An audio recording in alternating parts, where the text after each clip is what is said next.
What is up, guys? Matchstick over here. Today I'm going to show you how to fix fault code P0128 on this Chevy Trax, or a lot of Chevys that might have this issue. So this is a 2015 Chevy Trax, and it's a 1.4 turbo.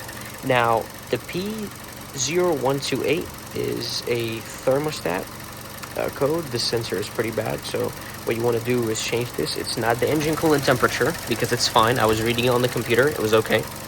What you want to do is just change this, which is located down here under the intake, right there where that red clip is. That's what clips to here. It's 3 E10 volts, and there's a connection here by a clamp. Super simple. You got to remove the intake, the lower radiator hose, and this that connects to it. And there's a connection right here. This connection, you got to take it out from the turbo inlet, and you can change it and put everything back, and that should clear everything. Because what I was doing earlier is I was checking it on the scanner, and it was reading the engine coolant temperature.